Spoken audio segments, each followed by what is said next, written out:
विद्यार्थियों, mission merit के दूसरे वीडियो में आपका स्वागत है, जिसमें आपका मॉडल पेपर 2022-23 का सॉल्यूशन देखेंगे। सामाजिक विज्ञान का कंप्लीट सॉल्यूशन देखेंगे। इससे पहले हमने आपके इंग्लिश सब्जेक्ट को कंप्लीट सॉल्यूशन दे दिया है, जो आपके 2022-23 के लिए जारी किया गया है बोर्ड द्वारा। तो उसको भी आप देख सकते हैं, डिस्क्रिप्शन बॉक्स में लिंक है। अगर आपको कोई लिंक नहीं मिले, कोई विषय नहीं मिले, तो आप हमें कमेंट सेक्शन में कमेंट कर सकते हैं। चलिए स्टार्ट करते हैं पहले खंड से।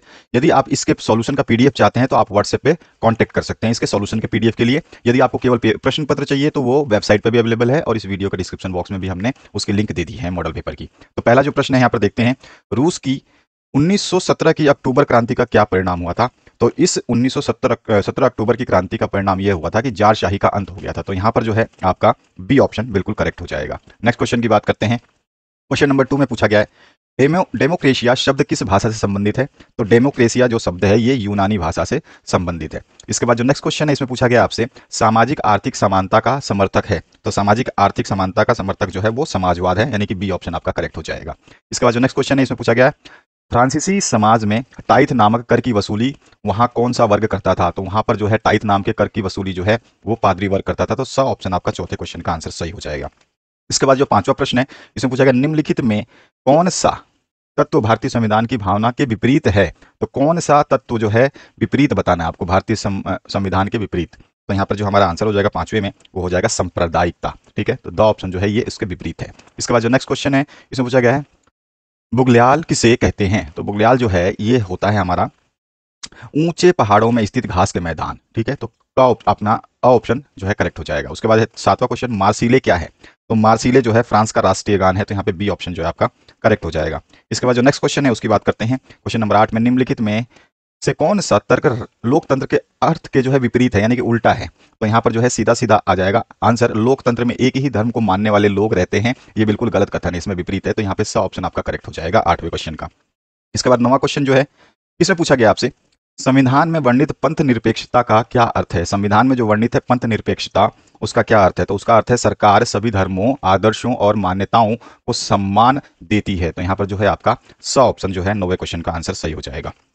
इसके बाद जो नेक्स्ट क्वेश्चन है, इसमें पूछा गया आपसे, स्टालिन के सामूहिकरण कार्यक्रम ने किस वर्ग को सर्वाधिक प्रभावित किया था। तो इस ने जो है किसान वर्ग को सबसे ज्यादा प्रभावित किया था। अ ऑप्शन आपका करेक्ट हो जाएगा।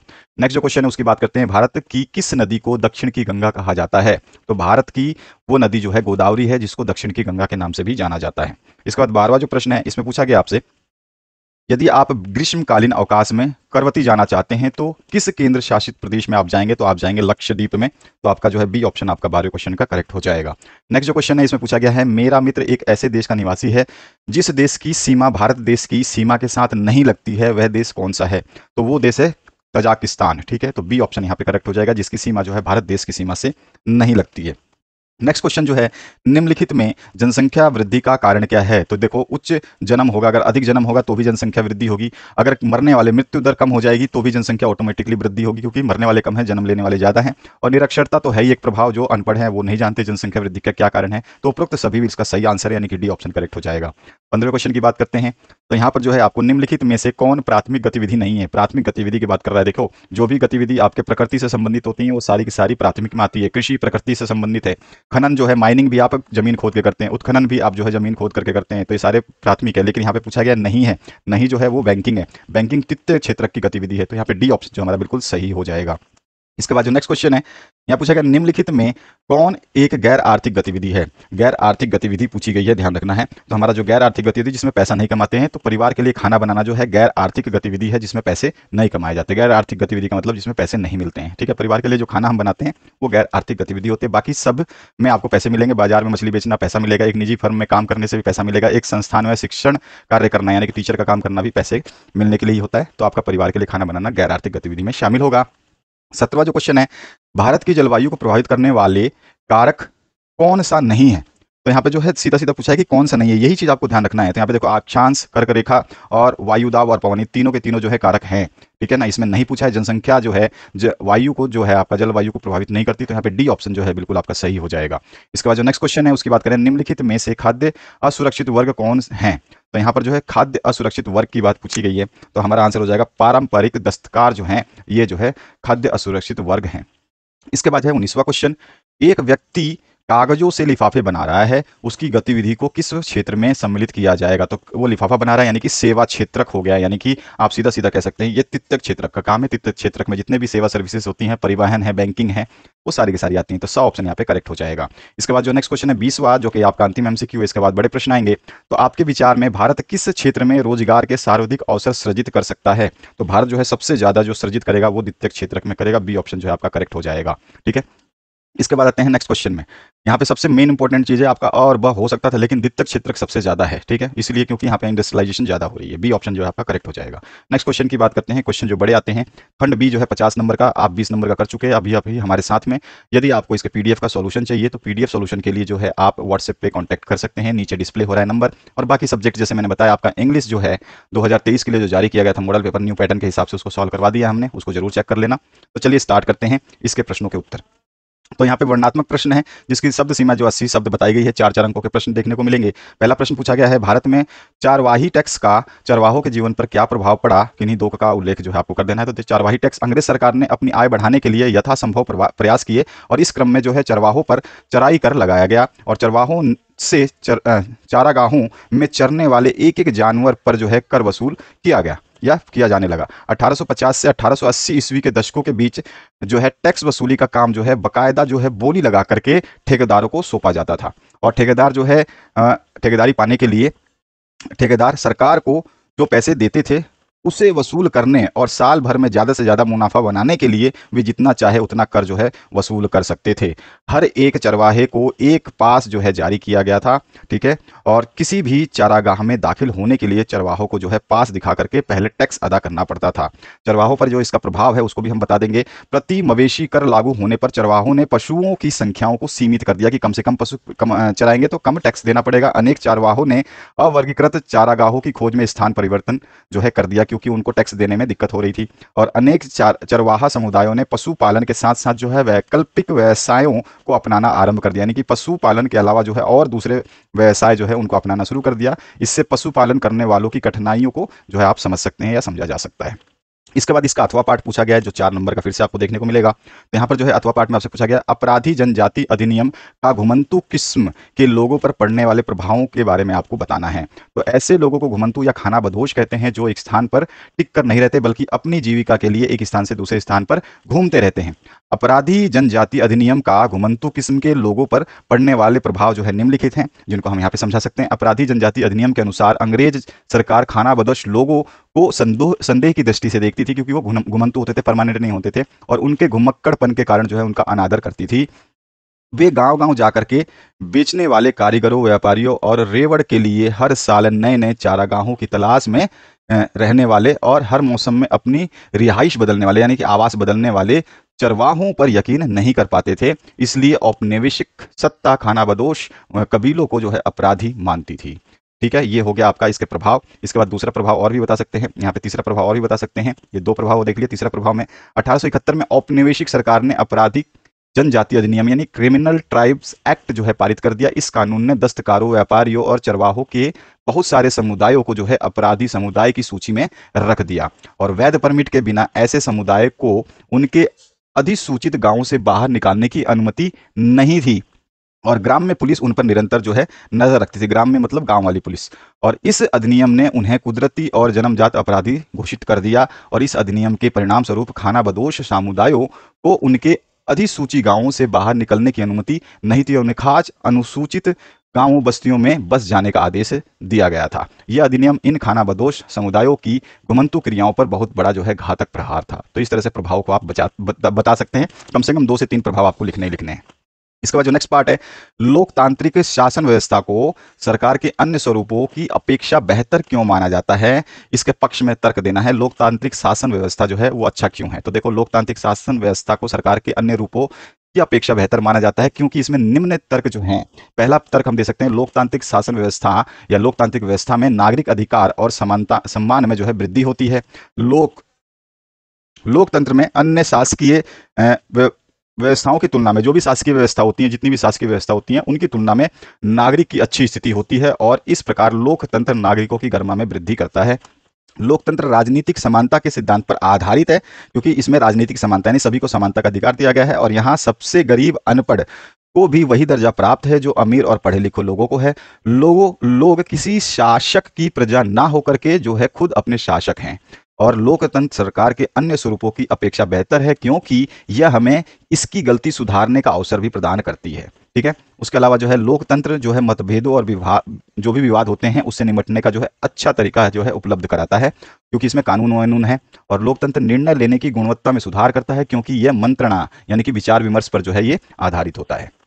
इसके अथवा पाठ की बात करें तो किसी भी देश की लोकतांत्रिक शासन व्यवस्था के लिए संविधान क्यों आवश्यक होता है, किसी दो कारणों का उल्लेख जो है आपको करना है, आपकी दृष्टि से अति आवश्यक जो है उनको बता देना है कि देश की लोकतांत्रिक शासन व्यवस्था के लिए संविधान जो है ये क्यों आवश्यक है, बस यही हमें बताना है। तो देखिए यहाँ पर हम क्या लिख सकते हैं, किसी भी देश को लोकतांत्रिक शासन व्यवस्था के लिए निम्न कारणों से संविधान की जरूरत पड़ती है। इसमें पहला कारण हम बता सकते हैं, लोकतंत्र में संविधान देश के सभी नागरिकों को समानता का अधिकार देता है। साथ ही साथ लोकतंत्र में संविधान जो है मानवीय मूल्यों के संरक्षण के रूप में भी कार्य करता है, यानी मानवीय मूल्यों को बचाता है, हर चीज को जो है कंट्रोल करता है। लोकतांत्रिक देशों में संविधान ऐसे नियम तय करता है जिसके द्वारा राजनेताओं के हाथों सत्ता के दुरुपयोग को रोका जा सकता है, मतलब कोई भी जो है अगर लीडर बन जाता है तो वो दुरुपयोग ना कर पाए।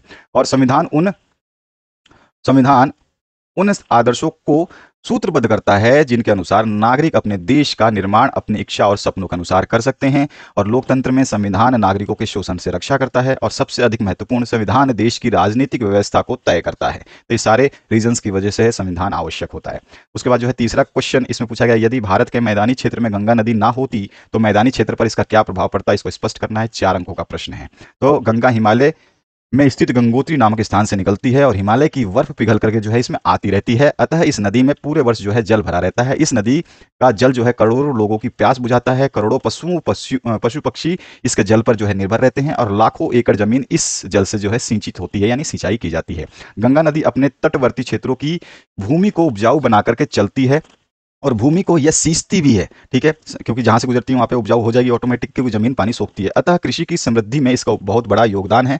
जैसे जैसे गंगा नदी आगे बढ़ती है उसमें कई नदियां मिल जाती हैं, और वर्षा ऋतु में तो कई स्थानों पर जो है इसकी वजह से बाढ़ भी आ जाती है, जो कि नॉर्मल है। अतः ये बंगाल जब जो है अंत में जो है ये बंगाल के खाड़ी में घुसती है, और यहाँ पर इसकी धारा जो है थोड़ी सी सुस्त पड़ने लग जाती है, जिससे जो है बेसिन का निर्माण होता है। फिर यह जो है बंगाल की खाड़ी यानी समुद्र में समा जाती है, और इस प्रकार जो है गंगा नदी की यात्रा समाप्त हो जाती है। अतः यदि भारत के क्षेत्रीय मैदान में जो है गंगा नदी नहीं होती तो मैदानी क्षेत्र जो है रेगिस्तान में परिवर्तित हो जाते, और वहां पर जो है आसपास के लोगों का जीवन जो है कष्टपूर्ण हो जाता। इस तरह से हम आंसर को सेटिस्फाई करेंगे। जो आंसर यहाँ पे लिख करके बताए जा रहे हैं ये बहुत ही तरीके से और बहुत ही सावधानी से और अच्छे लैंग्वेज में लिखे गए हैं। इसी तरह से अगर आप लिखते हैं तो आप टॉपर बन सकते हैं, क्योंकि टॉपर स्पेशल नहीं लिखते हैं, कुछ बहुत बड़ा सजा सजा के नहीं लिखते, वो लिखते उतना ही है जितना क्वेश्चन की आवश्यकता है, और सही तरीके से लिखते हैं जो आपको यहाँ पे समझाया जा रहा है। इसके अथवा पाठ की बात करें, भारत को उपमहाद्वीप की संज्ञा क्यों दी जाती है, इसके 2 कारण आपको बताने हैं। देखिए, उपमहाद्वीप एक महाद्वीप का एक ऐसा हिस्सा होता है जिसकी अपनी एक अलग पहचान हो और भौगोलिक रूप से वह हिस्सा पूरे महाद्वीप से अलग थलग सा दिखता हो। इसके अलावा भौगोलिक सांस्कृतिक खान पान के आधार पर एक अलग पहचान रखने वाला महाद्वीप का जो है एक हिस्सा उपमहाद्वीप कहलाता है। उदाहरण के लिए भारतीय उपमहाद्वीप के उत्तर में हिमालय है, और हिमालय जो है इस हिस्से को एशिया के अन्य देशों से बिल्कुल अलग कर देता है। और इसके अलावा दक्षिण पश्चिम और पूर्व दिशा में जो है महासागर हैं। ठीक है, दक्षिण में हिंद महासागर है, पश्चिम में अरब सागर है, और पूर्व में बंगाल की खाड़ी है। तीनों तरफ से इन्होंने घेर रखा है, एक तरफ से हिमालय ने। इसी के कारण जो है भारतीय उपमहाद्वीप जो है एशिया के दूसरे देशों से थल मार्ग से नहीं जुड़ा है। यही भौतिक परिस्थितियां जो हैं यहाँ पर आपने जो पढ़ी हैं, यही भौतिक परिस्थितियां इस हिस्से को जो है एक अलग महाद्वीप की संज्ञा देती हैं, लेकिन फिर भी यह हिस्सा जो है एशिया महाद्वीप का हिस्सा एक हिस्सा भर ही है। इसलिए इस हिस्से को जो है भारतीय उपमहाद्वीप का जो है क्या कहा जाता है, भारतीय उपमहाद्वीप कहा जाता है। ठीक है, इस तरह से आप इस आंसर को लिखेंगे। इसके बाद जो नेक्स्ट पार्ट है इसमें पूछा गया है भूमि श्रम भौतिक पूंजी। ठीक है, भूमि श्रम भौतिक पूंजी, मानव पूंजी जो मनुष्य है उसमें से जो है आप किसको अच्छा मानेंगे, किसको समझेंगे और क्यों। तो मानव पूंजी ही सबसे अच्छा होगा, क्योंकि मानव ही जो है भूमि को यूज करता है, श्रम को यूज करता है, और भौतिक पूंजी जो भी होती है उसको यूज करता है। तो मानव पूंजी विशिष्ट है। अब इसको हम समझ लेते हैं। जिस तरह जल, भूमि, वन, खनिज आदि हमारे बहुमूल्य प्राकृतिक संसाधन है, उसी प्रकार मानव संसाधन यानी कि मानव पूंजी भी हमारे लिए महत्वपूर्ण है। मानव जो है राष्ट्रीय उत्पादन का उपभोक्ता मात्र नहीं, क्योंकि ये क्या करता है, राष्ट्रीय संपत्तियों के लिए उत्पादक भी होता है। और वास्तव में मानव संसाधन या मानव पूंजी वास्तव में मानव जो है संसाधनों जैसे कि भूमि, जल, वन, खनिज की तुलना में इसलिए सर्वश्रेष्ठ है क्योंकि भूमि, पूंजी, जल एवं अन्य प्राकृतिक संसाधन स्वयं उपयोगी नहीं है, वह मानव ही है जो इसे उपयोग करता है और उपयोग करने योग्य बनाता है। यदि हम लोगों में शिक्षा, प्रशिक्षण और चिकित्सा सुविधाओं के द्वारा निवेश करें तो जनसंख्या के एक बड़े भाग को परिसंपत्ति में जो है बदला जा सकता है। इसी प्रकार हम समझा सकते हैं कि हम जापान का उदाहरण अपने सामने रखते हैं तो जापान के पास कोई प्राकृतिक संसाधन नहीं थे और इस देश ने अपने लोगों पर जो है निवेश किया, जो है ह्यूमन पे, मानव पूंजी पे निवेश किया और विशेषकर उसकी शिक्षा पे और स्वास्थ्य के क्षेत्र में जो है निवेश किया। अंततः इन लोगों ने अपने संसाधनों का दक्षतापूर्वक उपयोग करने के बाद में नई तकनीक विकसित करते हुए अपने देश को समृद्ध एवं विकसित बना दिया। इस प्रकार मानव पूंजी जो है अन्य सभी संसाधनों की अपेक्षा अधिक महत्वपूर्ण है। मानवीय पूंजी जो है को किसी भी सीमा तक बढ़ाया जा सकता है और इसके प्रतिफल को कई बार गुणा किया जा सकता है।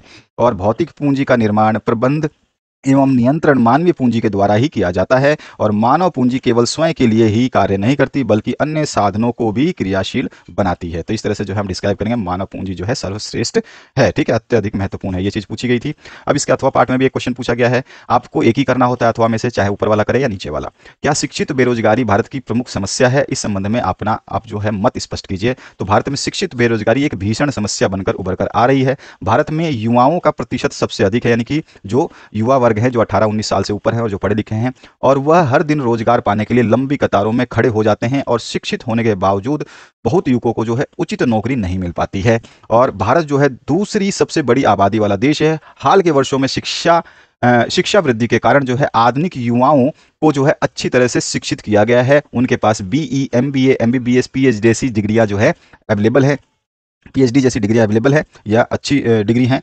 इसलिए हमारे देश का कार्यबल यानी कि युवा वर्ग जो है अपने संबंधित क्षेत्रों में एक अच्छी तनख्वाह वाली नौकरी तलाश कर रहा है। और शिक्षित बेरोजगारी के प्रमुख कारण जो हमें बताना है, क्योंकि यहाँ पे समस्या है ना, तो इसको भी हम बताते हुए स्पष्ट करते हुए चलेंगे। शिक्षित बेरोजगारी के कारण जो है कमजोर आर्थिक स्थिति है, कुशल जनशक्ति की कमी है और अनियंत्रित जनसंख्या में वृद्धि है। महंगाई तो है ही, कम नौकरियां हैं और सिफारिशें तो बहुत सारे हैं, मेरे चाचा का छोरा है तो मेरे मामा का, और राजनीतिक भ्रष्टाचार बहुत ज्यादा है। तो ये सारी चीजें आप लिखेंगे और फिर आप समझा देंगे देश के विकास के लिए रोजगार एक प्रमुख बाधा बनकर खड़ी है। भारत में जो है आंकड़ों के तहत बेरोजगारी की संख्या जो है 10 करोड़ पार कर गई है और पश्चिम बंगाल, जम्मू कश्मीर, झारखंड, बिहार, उड़ीसा, असम जैसे राज्य जो है बेरोजगारी से पीड़ित हैं और भारत के कुछ राज्य बेहतर हालत में हैं।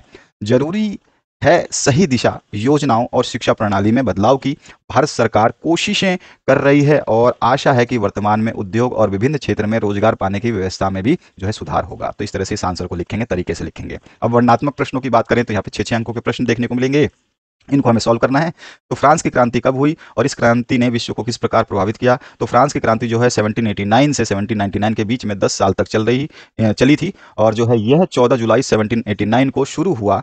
और जब क्रांतिकारियों ने बेस्टिल नामक एक जेल में तूफान मचाया तो 1799 में क्रांति का जो है अंत हुआ, जब नेपोलियन नाम के एक जनरल ने क्रांतिकारी सरकार को उखाड़ फेंका और फ्रांसीसी वाणिज्य दूतावास की स्थापना की। तो हमने तो ये बता दिया फ्रांसीसी क्रांति कब हुई और ये जो उसको विशेष चीजें, ठीक है, 2-4 लाइनों में। तो 2 नंबर यहाँ से मिल जाएंगे। अब 4 नंबर में जो है क्रांति के ने विश्व में किस प्रकार प्रभावित किया, वो चीजें हम यहाँ पे नीचे लिख देंगे। इस क्रांति ने विश्व को किस प्रकार प्रभावित किया, निम्न बिंदुओं से समझा जा सकता है। फ्रांसीसी क्रांति वैश्विक स्तर पर मानव इतिहास की सबसे महत्वपूर्ण घटनाओं में से एक है। यह विश्व का पहला ऐसा राष्ट्रीय आंदोलन था जिसने स्वतंत्रता, समानता और भाईचारे यानी बंधुत्व जैसे विचारों को अपनाया और 19वीं और 20वीं सदी के प्रत्येक देश के लोगों के लिए ये विचार जो है आधारभूत सिद्धांत बन गए। राजा राम मोहन राय जैसे नेता फ्रांसीसियों द्वारा राजशाही और उसके निरंकुशवाद के विरुद्ध जो है प्रचारित विचारों से अत्यधिक प्रभावित हुए। इस क्रांति ने जनता की आवाज को बल दिया और जनता उस समय देवी अधिकार की धारणा और सीमांती विशेषाधिकार, दास प्रथा और एवं नियंत्रण को जो है समाप्त करके योग्यता को सामाजिक उत्थान का आधार जो है बनाना चाहती थी। ये भी प्रभाव पड़ा और इसने जो है यूरोप के लगभग सभी देशों सहित दक्षिण अमेरिका में प्रत्येक क्रांतिकारी आंदोलन को जो है प्रेरित किया। इसने राष्ट्रवादी आंदोलन को बढ़ावा दिया। इस क्रांति ने पोलैंड, जर्मनी, नीदरलैंड तथा इटली के लोगों को अपने देशों में राष्ट्रीय राज्यों की स्थापना हेतु प्रेरित किया।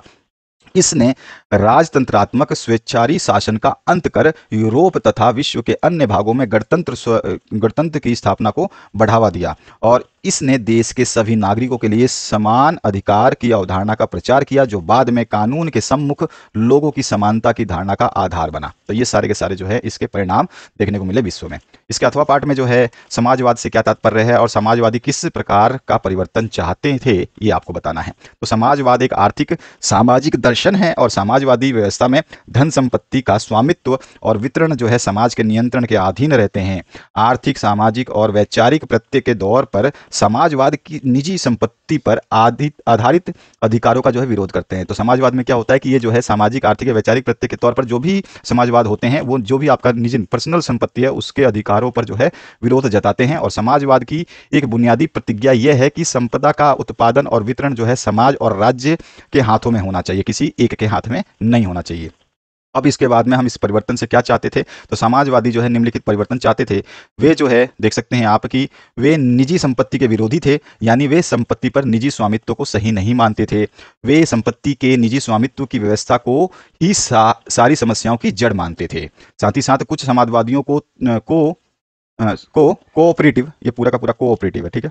तो कुछ समाजवादियों को कोऑपरेटिव यानी सामूहिक उद्यम के विचार में दिलचस्पी थी, यानी कि सभी का अधिकार हो। सामूहिक मतलब सभी का अधिकार, जनता का अधिकार। केवल व्यक्तिगत पहलकदमी से बहुत बड़े सामूहिक खेत नहीं बनाए जा सकते।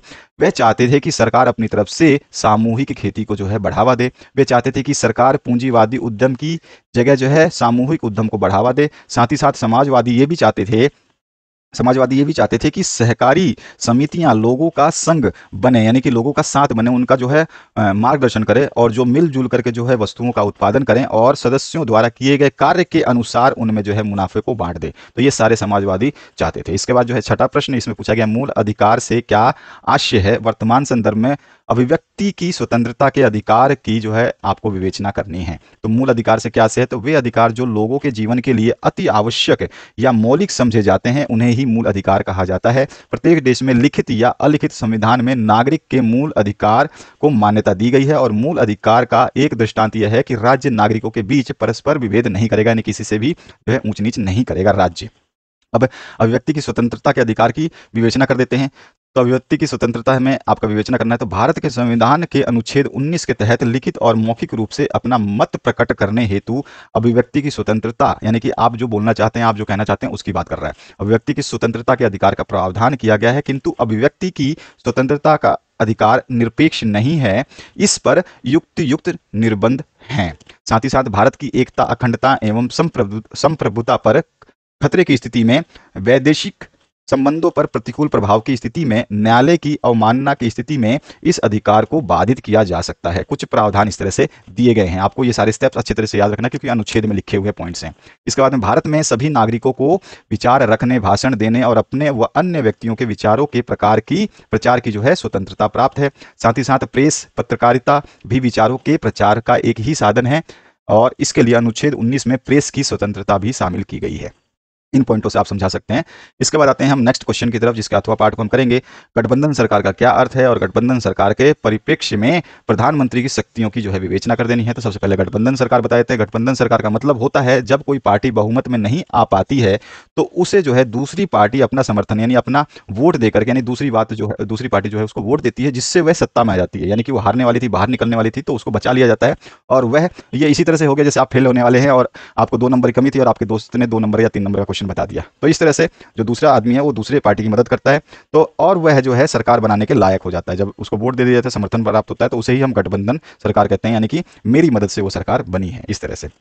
अब प्रधानमंत्री की शक्तियां क्या क्या है। प्रधानमंत्री जो सरकार का प्रथम प्रधान माना जाता है और वह मंत्रिमंडल का अध्यक्ष भी होता है। राष्ट्रपति की सभी शक्तियों का इस्तेमाल मंत्रिपरिषद या मंत्रिमंडल के द्वारा किया जाता है। इस तरह अगर देखा जाए तो अप्रत्यक्ष रूप से सभी शक्तियों का इस्तेमाल जो है प्रधानमंत्री के द्वारा ही किया जाता है। अगर प्रधानमंत्री अपने पद से त्याग दे तो या प्रधानमंत्री की मृत्यु हो जाए तो पूरा का पूरा जो है परिषद भंग कर दिया जाता है। अगर एक मंत्री जो है त्याग पत्र दे दे तो सिर्फ एक ही पद खाली होता है। इस तरीके से प्रधानमंत्री के बिना जो है मंत्रिपरिषद जो है अधूरी है। साथ ही साथ प्रधानमंत्री के द्वारा ही अन्य मंत्रियों की नियुक्ति की जाती है। दूसरे मंत्री जो है इन्हीं के द्वारा प्रधानमंत्री के द्वारा रखे जाते हैं। और जैसा मैंने बताया, पीडीएफ प्राप्ति के लिए, आंसर की पीडीएफ प्राप्ति के लिए आप व्हाट्सएप पे कॉन्टैक्ट कर सकते हैं। और इस क्वेश्चन पेपर के पीडीएफ के लिए डिस्क्रिप्शन बॉक्स में जाकर के आप देख सकते हैं, लिंक मैंने दे रखी है यूपी बोर्ड की, और आप डायरेक्ट वेबसाइट पे जाकर के भी डाउनलोड कर सकते हैं। इंग्लिश का मैंने इससे पहले इंग्लिश सब्जेक्ट जो है आपका उसको कंप्लीट करा दिया है, तो इंग्लिश का आप सोल्यूशन देख सकते हैं, उसमें भी कंप्लीट सोल्यूशन है। और अभी आप एसएसटी का सोल्यूशन देख रहे हैं, इसके बाद आपके मैथ, साइंस और अदर सब्जेक्ट्स जो हैं वो आ जाएंगे। उसके लिए आपको घबराने की बिल्कुल भी आवश्यकता नहीं है। इसमें जो है आप अगला पॉइंट लिख सकते हैं, प्रधानमंत्री ही राष्ट्रपति का सबसे बड़ा सलाहकार होता है और राष्ट्रपति द्वारा सभी काम जो है प्रधानमंत्री की सलाह के आधार पर जो है किए जाते हैं। प्रधानमंत्री के द्वारा अन्य मंत्रियों के बीच जो है विभागों का बंटवारा किया जाता है और प्रधानमंत्री द्वारा ही मंत्रिमंडल की बैठक बुलाई जाती है तथा इसकी अध्यक्षता भी प्रधानमंत्री के द्वारा ही की जाती है। तो ये सारी शक्तियां हैं उनकी। अब इसके बाद आते हैं मानसून से क्या तात्पर्य है। मानसून के वापसी का अर्थ जो है उदाहरण सहित स्पष्ट कर देना है। ये भी 6-6 नंबर के सारे क्वेश्चन रहेंगे। तो मानसून मूलतः हिंद महासागर एवं अरब सागर की ओर से भारत के दक्षिण पश्चिम तट पर जो है आने वाली हवाओं को कहते हैं, जो भारत, पाकिस्तान, बांग्लादेश आदि में जो है भारी वर्षा करती हैं। और ये ऐसी मौसमी पवन होती हैं जो दक्षिण एशियाई क्षेत्र में जून से सितंबर तक प्राय जो है 4 माह सक्रिय रहती हैं, यानी 4 महीने तक होती हैं। ठीक है, ये हो गया हमारा मानसून के बारे में। और इसके वापसी के बारे में थोड़ा सा बात कर देते हैं। भारत में मानसून की वापसी 1 सितंबर से शुरू हो जाती है और सर्वप्रथम जो है उत्तरी पश्चिम भारत, जहां पर मानसून का आगमन सबसे बाद में होता है, वहां से मानसून वापस लौटना शुरू करता है और मध्य सितंबर तक वह राजस्थान, पूर्वी मध्य प्रदेश, पंजाब, हरियाणा आदि राज्यों से वापस लौट जाता है। और मानसून की वापसी भारत के पश्चिमी उत्तर राज्यों से सितंबर में प्रारंभ हो जाती है और 15 अक्टूबर तक मानसून जो है समस्त भारतीय उपमहाद्वीप के उत्तरी भाग से पूरी तरह पीछे हट जाता है। मानसून के पीछे हटने के क्रम में सर्वाधिक वर्षा जो है पूर्वी तट पर होती है। जैसे जैसे पीछे जाता है, मानसून खत्म होने वाला होता है, जिधर जाता है वो मतलब जब भारत से जाता है लौटते समय, तो पूर्वी तट पर सबसे ज्यादा वर्षा करता है। और लौटता हुआ मानसून जो है बंगाल की खाड़ी से पर्याप्त मात्रा में नमी प्राप्त करता है। वह उत्तर पूर्वी मानसून के साथ मिलकर के अक्टूबर नवंबर के महीने में आंध्र प्रदेश के रायसीमा और तमिलनाडु के कोरोमंडल तट पर जो है वर्षा करता है। और दूसरी ओर जो है आपका बंगाल की खाड़ी में बनने वाले उष्ण चक्रवात जो है पूर्व से पश्चिम दिशा में विचरण करते हैं। वह पूर्वी तट पर स्थित उड़ीसा, आंध्र प्रदेश और तमिलनाडु में भी भारी वर्षा करते हैं। इस तरह से मानसून की वापसी होती है। इसका अथवा पार्ट को हम सॉल्व करें तो जनसंख्या वृद्धि के महत्वपूर्ण घटक का जो है उल्लेख करना है और 1981 से भारत में जनसंख्या वृद्धि दर घटने के क्या कारण है, इन्हीं 4 का जो है उल्लेख कर देना है, बता देना है। एक नंबर के हैं तो उनको पॉइंट लिख देना है और बाकी को डिस्क्राइब कर देना है। जनसंख्या वृद्धि के महत्वपूर्ण घटक निम्नलिखित है, जिसमें आपका जन्म दर है। तो 1 वर्ष के दौरान 1000 लोगों पर जीवित पैदा हुए बच्चों की संख्या जो है जन्म दर कहलाती है। यह जनसंख्या के आकार तथा घनत्व दोनों में ही वृद्धि करती है। यदि किसी वर्ष के दौरान जन्मों की संख्या जो है मृतकों की संख्या से अधिक हो जाए तो उस वर्ष के दौरान जो है कुल जनसंख्या में वृद्धि हो जाएगी, क्योंकि जन्म जो है ज्यादा है और मृतक जो है वो कम है। इसके बाद जो है नेक्स्ट जो है इसमें आपका आता है घटक मृत्यु दर। यदि 1 वर्ष के दौरान 1000 लोगों पर मृतकों की संख्या को प्रदर्शित करती है, यानी कि मृत्यु दर क्या होती है, यह जो है 1 वर्ष के दौरान 1000 लोगों पर जितने लोग मरे हैं उनको प्रदर्शित करती है। यह जनसंख्या के आकार तथा घनत्व दोनों में कमी ला देती है। यदि किसी वर्ष के दौरान जो है मृतकों की संख्या जन्म लेने वालों की संख्या से अधिक है तो उस वर्ष के दौरान जो है कुल जनसंख्या में क्या हो जाएगा, कमी हो जाएगी, क्योंकि मरने वाले ज्यादा हैं, पैदा होने वाले कम हैं, तो इसलिए कमी हो जाएगी। और यहाँ पर जो है पैदा होने वाले ज्यादा थे, मरने वाले कम थे, तो वृद्धि हो जाएगी। प्रवास, माइग्रेशन जो है ये भी एक घटक है जो कारक माना जाता है। तो इसमें लोगों का एक क्षेत्र से दूसरे क्षेत्र में चले जाने को हम प्रवास कहते हैं। जनसंख्या वितरण एवं उसके घटकों को परिवर्तित करने में प्रवास एक महत्वपूर्ण भूमिका होती है, क्योंकि यह आगमन और प्रस्थान दोनों ही स्थानों के जनजांकीय आंकड़ों को प्रभावित करता है। यानी कि यहाँ पे आदमी आते भी है और यहाँ से आदमी जाते भी हैं। प्रवास आंतरिक यानी कि देश के भीतर और अंतर्राष्ट्रीय यानी देश के बीच हो सकता है। और आंतरिक प्रवास जो है जनसंख्या के आकार में परिवर्तन नहीं करता, लेकिन देश में जनसंख्या के वितरण को प्रभावित करता है। कुछ लोग यहाँ चले गए, कुछ लोग वहां चले गए, इस तरह से वितरण को प्रभावित करता है।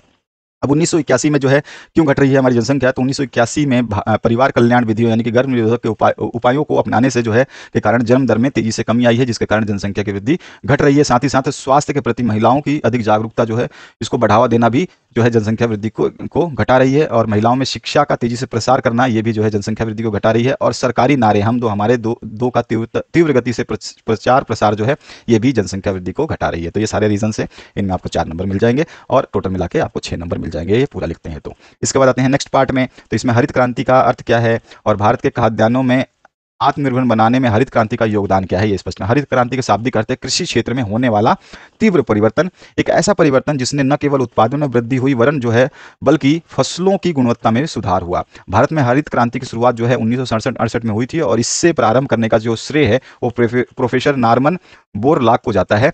और लेकिन जो भारत में इसका जो श्रेय जाता है वो एस स्वामीनाथन को जाता है। ध्यान रखना, पूछ लेता है कभी कभी एमसीक्यू।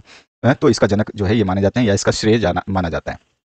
भारत को खाद्यान्न में आत्मनिर्भर बनाने में हरित क्रांति का जो योगदान है वो किस तरह से है, तो हरित क्रांति अथवा जो है भारतीय कृषि में लागू की गई नई विकास विधि का सबसे बड़ा लाभ यह हुआ कि देश में फसलों के क्षेत्रफल में वृद्धि, कृषि उत्पादन तथा उत्पादकता में वृद्धि हो गई और विशेषकर गेहूं, बाजरा, धान, मक्का, ज्वार के उत्पादन में आशातीत वृद्धि हुई, मतलब कल्पना के परे वृद्धि हुई। जितना हमने आशा किया था उससे ज्यादा वृद्धि हुई, इसीलिए आशातीत बोला गया है इसको। और जिसके परिणाम स्वरूप जो है खाद्यान्नों में भारत जो है आत्मनिर्भर सा हो गया, इतनी ज्यादा वृद्धि हुई। और हरित क्रांति के फलस्वरूप खेती के परंपरागत स्वरूप में जो है परिवर्तन हुआ और जो पहले पुराने जमाने से जिस तरह से खेती की जा रही थी उसमें परिवर्तन हुआ और खेती व्यावसायिक दृष्टि से की जाने लगी। यानी कि अब जो है खेती खुद के पेट ना पालने के बजाय जो है, जबकि पहले जो है सिर्फ पेट भरने के लिए जो कृषि की जाती थी, अब देश में जो है गन्ना, कपास, पटसन, तिलहनों के उत्पादन में वृद्धि होने लगी। और जो है उन्नत बीजों, रासायनिक खादों, उत्तम सिंचाई मशीनों के प्रयोग से उत्पादन बढ़ा और जिससे कृषक के पास में बचत की उल्लेखनीय मात्रा में वृद्धि हुई और जिसको जो है देश के विकास के काम में लाया जा सका। इस तरह से हम कह सकते हैं कि यह स्पष्ट है कि हरित क्रांति के फलस्वरूप जो है देश में कृषि आगतों एवं उत्पादन में पर्याप्त सुधार हुआ। इसके फलस्वरूप कृषक जो है, सरकार और जनता सभी में यह विश्वास जागृत हो गया कि भारत कृषि पदार्थों के उत्पादन के क्षेत्र में आत्मनिर्भर ही नहीं बल्कि इसका निर्यात भी कर सकता है। इसके अथवा पाठ की बात करें तो खाद्य सुरक्षा किसे कहते हैं, भारत में खाद्य सुरक्षा कैसे सुनिश्चित की जाती है, इसको स्पष्ट करना है। तो खाद्य सुरक्षा से अभिप्राय सभी लोगों के लिए सदैव भोजन की उपलब्धता, पहुंच और उससे प्राप्त करने के सामर्थ्य से है। ठीक है, ये खाद्य सुरक्षा क्या है ये बता दिया। अब इसको जो है सुनिश्चित करने के लिए क्या क्या कदम उठाए गए हैं, तो इसमें दो मेन स्टॉक जो है आपका बफर स्टॉक और सार्वजनिक वितरण प्रणाली को अपनाए गए हैं। भारत सरकार द्वारा खाद्य सुरक्षा की पूर्ति हेतु बफर स्टॉक का निर्माण किया गया है। बफर स्टॉक सरकार द्वारा गेहूं, चावल का अधिप्राप्त भंडार है, यानी बहुत मात्रा में जो है सरकार रख लेती है किसानों से खरीद के, ताकि किसी आपदा में, किसी विपदा में, जैसे अभी कोरोना काल में पूरा भारत बंद कर दिया गया था तो उस समय इन्हीं से मदद की गई थी, तो सरकार द्वारा खरीद लिया जाता है और ये अनाज किसी आपदा के समय वितरित कर दिया जाता है और सरकार द्वारा इसका निर्माण जो है कम कीमत पर समाज के गरीब वर्गों में अनाज के वितरण के लिए किया जाता है। तो ये होता है बफर स्टॉक। और इसके अलावा जो है दूसरा हमारा सार्वजनिक वितरण प्रणाली, जिसमें राशन कार्ड वगैरह यूज करते हैं। तो भारतीय खाद्य निगम द्वारा किसानों से अधिप्राप्त अनाज समाज के गरीब वर्गों में राशन की दुकानों के माध्यम से वितरित किया जाता है, जिसे सार्वजनिक वितरण प्रणाली यानी कि पब्लिक डिस्ट्रीब्यूशन सिस्टम कहा जाता है। और हमारे देश में लगभग 5.5 लाख यानी कि 5.5 लाख राशन की दुकानों में बाजार से कम दामों पर जो है अनाज, चीनी, तेल आदि जो है वितरित किए जाते हैं। तो ये हो गया आपका सार्वजनिक वितरण प्रणाली। तो इस तरह से हम आंसर को सेटिस्फाई करेंगे। अब अंतिम प्रश्न की तरफ बढ़ चले हैं, जिसमें दो पार्ट हैं, आपका क भी है और ख भी है। एक आएगा विश्व का मानचित्र और एक आएगा भारत का मानचित्र। तो इसमें जो है विश्व के मानचित्र में आपको एक मित्र राष्ट्र में सम्मिलित किसी एक देश का नाम जो है आपको बता देना है। तो मित्र राष्ट्र में सम्मिलित एक देश जो है हमारा रूस है। तो हमारा रूस जो है आप देख सकते हैं विश्व का मानचित्र इस तरह का है, तो इसमें हमने रूस को दिखाया हुआ है। ठीक है, इस तरह से। इसके बाद जो है दूसरा पार्ट, इसमें पूछा गया है केंद्रीय शक्तियों में सम्मिलित किसी एक देश का नाम। तो केंद्रीय शक्तियों में जो है आपका जर्मनी सम्मिलित है, तो दूसरा जो है आप जर्मनी दिखा सकते हैं, एरो से दिखा सकते हैं। ये रहा एरो, यहाँ पर इस तरह से जर्मनी दिखा सकते हैं। भारत के उस राज्य का नाम जहां पे गुर्जर बकरवाल समुदाय के लोग रहते हैं। तो देखो भारत के उस राज्य का नाम बताना है, तो वो है आपका जम्मू एंड कश्मीर। ठीक है, तो तीसरा जो है आपका आंसर ये हो जाएगा। इसके बाद जो नेक्स्ट पार्ट है, इसमें पूछा गया अफ्रीका का वह क्षेत्र जिसे मसाई लैंड कहा जाता है। तो वो जो है अफ्रीका का तंजानिया। तो यहाँ पर जो है आप इसको मेंशन कर देंगे, अफ्रीका का तंजानिया। इसके बाद जो नेक्स्ट पार्ट है, इसमें वह स्थान जहां 1789 की क्रांति के समय जो है फ्रांस की राजधानी थी, तो वर्साई थी। तो यहाँ पे पांचवा पॉइंट जो है आप यहाँ पे मेंशन कर सकते हैं। इसके बाद आते हैं हम नेक्स्ट, जो आपका ये विश्व के मानचित्र था जिसको हमने मेंशन कर दिया। अब भारत के मानचित्र को मेंशन कर देते हैं। तो यहाँ पे देखिए भारत के मानचित्र में जो है आपको भारत के पश्चिमी घाट से पूर्वी घाट तक बहने वाली एक नदी का नाम जो है इस चिन्ह द्वारा आपको अंकित करना है। तो चिन्ह जरूर बना लेना आप, ठीक है ना, ये चीज आपको ध्यान रखना है। तो यहाँ पर हम उसको मेंशन कर देते हैं। पहली चीज इसमें हम गोदावरी को मेंशन कर देंगे। इस आपका जो एरो दिया है, इस तरह से एरो जो दिया गया है आपको यहाँ क्वेश्चन में, इस एरो का यूज करना है। उस नदी का नाम बताना है जो पूर्वी आपका पश्चिमी घाट से पूर्वी घाट की तरफ बहती है। ठीक है, तो आपका गोदावरी हो जाएगा। इसके बाद जो दूसरा इसमें प्रश्न पूछा गया है, राजस्थान के मरुस्थल का नाम जो है आपको इस चिन्ह से दर्शाना है। राजस्थान का मरुस्थल आप जानते हो थार मरुस्थल है, जो कि इस चिन्ह से दर्शाना है। तो यहाँ पे इसको दर्शा दिया गया है। इसके बाद जो नेक्स्ट पार्ट है, इसमें पूछा गया आपसे भारत के पूर्वी तट पर स्थित एक बंदरगाह इस चिन्ह से आपको दर्शाना है। तो कोई भी आप बंदरगाह पूर्वी तट का जो है, जैसे आपका कोलकाता बंदरगाह है, इसको भी दर्शा सकते हैं पूर्वी तट पे, और पारादीप को भी दर्शा सकते हैं। उसके अलावा जो है विशाखापट्टनम आपके पूर्वी ना होकर के दक्षिणी और पूर्वी में आ जाता है, तो इसको भी दर्शा देते हैं। जिसको याद होगा वो दर्शा सकता है। ठीक है, तो सबसे मेन चीज तो आपका कलकत्ता है यहाँ पे पूर्वी में। इसके अलावा जो है उत्तर प्रदेश की राजधानी जो है इस चिन्ह से दर्शाना है, सभी को पता है लखनऊ हो जाएगा, तो आपका ये हो गया। इसके बाद जो है आपका नेक्स्ट पार्ट इसमें पूछा गया गुजरात में स्थित खाड़ी का नाम जो है इस डब्बों से दर्शाना है, तो गुजरात की खाड़ी जो है वो खंबात की खाड़ी है और इस चिन्ह से आपको दर्शाना था, तो ये रहा इसका आंसर। तो इस तरह से आपने आंसर देखा। मिशन मेरिट का ये दूसरा वीडियो था एसएसटी का, इससे पहले हमने इंग्लिश करवा दिया था जिसको आपको मैं बता चुका हूँ पहले ही, और पीडीएफ के लिए आप जो है हमारे व्हाट्सएप पर संपर्क कर सकते हैं। शेयर करना अपने दोस्तों के साथ बिल्कुल ना भूलें, आप लोग शेयर करना भूल जाते हैं, ताकि आपके सोल्यूशन जल्द से जल्द बनाए जाएं, और कमेंट करते रहें नेक्स्ट सब्जेक्ट आपको किसका चाहिए। Thank you very much, have a good day.